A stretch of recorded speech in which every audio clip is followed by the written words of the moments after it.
ललित नारायण मिथिला विश्वविद्यालय के 49वें स्थापना वर्ष एवं स्वर्ण जयंती वर्ष के प्रवेश पर्व पर गुरुवार को समारोह पूर्वक ऑनलाइन उद्घाटन बिहार के राज्यपाल व सहकुलाधिपति फगू चौहान के द्वारा किया गया।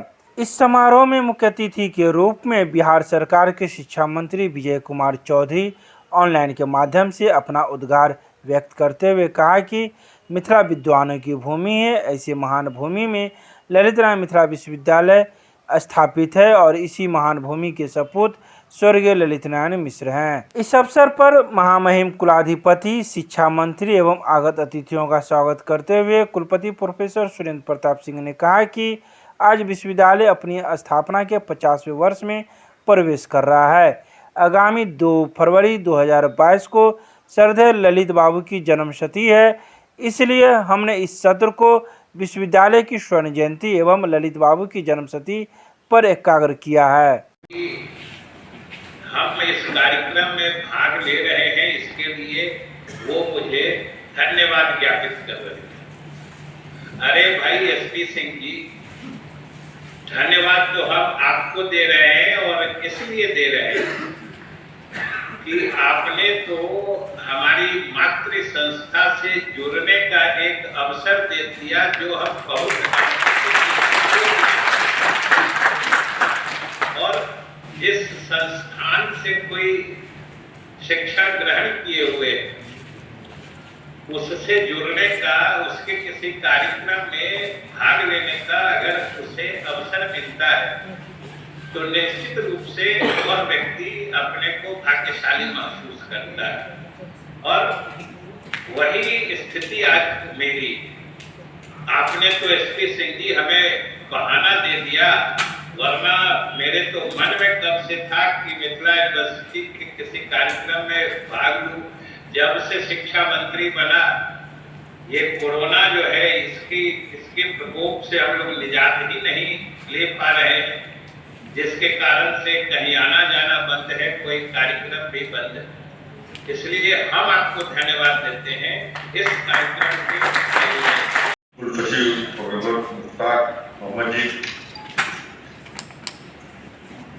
प्राचार्य, शिक्षकगण, छात्र छात्राएं,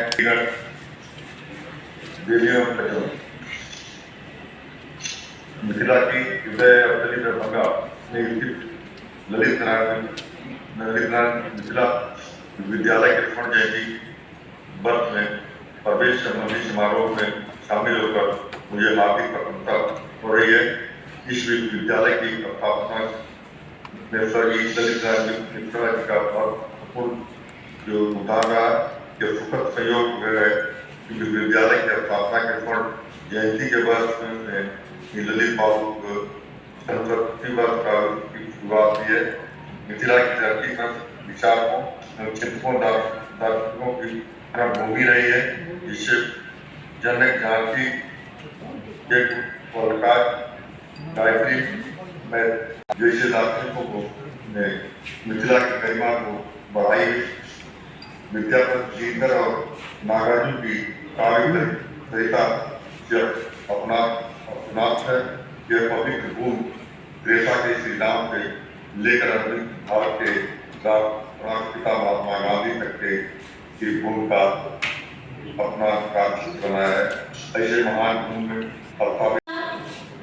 ललित नारायण मिथिला विश्वविद्यालय दरभंगा के 50वें स्वर्ण जयंती शताब्दी 50वें स्वर्ण जयंती समारोह का सुबह आरंभ हो रहा है।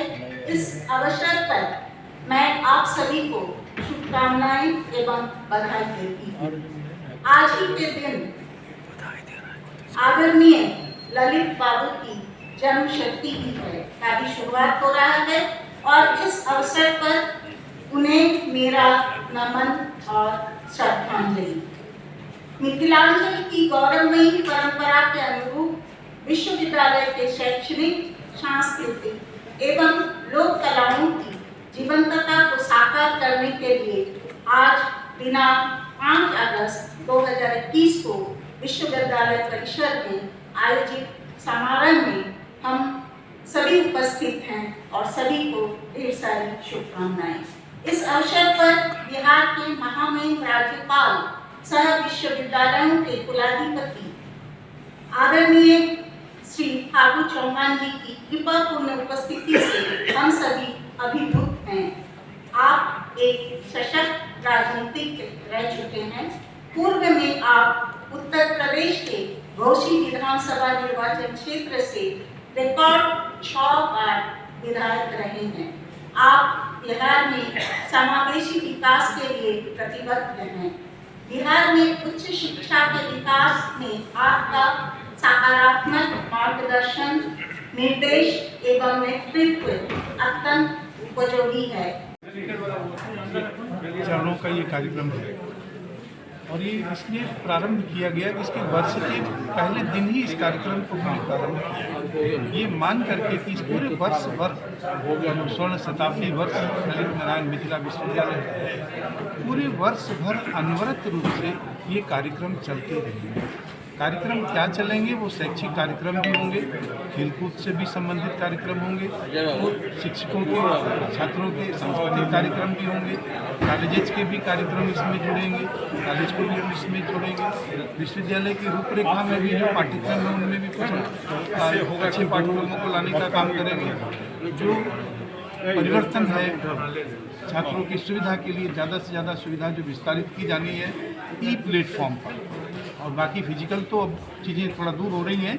ई प्लेटफॉर्म को डेवलप करेंगे, ई लाइब्रेरी डेवलप करेंगे, ई कंटेंट डेवलप करेंगे, मास मीडिया सेंटर डेवलप करेंगे, से लेक्चर बना करके लोड किया जा सके, रिसर्च सेंटर डेवलप करेंगे, computation centre science research scholars के लिए डेवलप करेंगे, इंक्यूबेशन सेंटर डेवलप करेंगे। कुछ इस तरह की योजनाएं एक बड़ी विशद योजना है। इनके अलावा कुछ स्मृति के रूप में जैसे बुक रिलीज होगा, एक कॉफ़ी टेबल बुक का रिलीज होगा, एक डॉक्यूमेंट्री का रिलीज होगा, ये सब सिक्के बनेंगे। कुछ ये जो डाक टिकट जारी होंगे, ये जो कार्यक्रम है स्मृति के रूप में होंगे। ये 50वीं वर्ष विश्वविद्यालय का सुंदरीकरण, क्लासरूम का निर्माण, सुविधाओं का विस्तार, बहुत लंबी योजना है। अब कितनी योजना फलीभूत होती है आप सबके सहयोग से। सर हमने तो एक योजना रखी है। वो चीज़ें हैं, विश्वविद्यालय का जीवन काल बहुत छोटा नहीं होता है, बहुत बड़ा होता है। हम इमेजिन भी नहीं कर सकते हैं कितनी पीढ़ियाँ पढ़ के जा चुकी हैं, कितनी पीढ़ियाँ अभी पढ़ने आएंगी। इसका कार्यकाल बहुत असीमित होता है। ये जैसे जीवन की गति होती, मैंने कहा ना, कभी हम तेज चलते हैं रास्ते में, कभी स्लो हो जाते हैं, ट्रेन भी चलती है, प्रोसेस हो जाती है, परिवर्तन होता है। एयरप्लेन भी चलता है तो जहाँ कहीं दिक्कत आती है वहाँ उसकी स्पीड पर नियंत्रण होता है, स्पीड कम या ज़्यादा होती है। वैसे परिस्थितियाँ आती हैं, यात्रा में व्यवधान आते हैं, कभी धीरे होते हैं, कभी तेज होते हैं। इसका मूल्यांकन इस रूप में करना तो आज की तारीख में बड़ा कठिन है।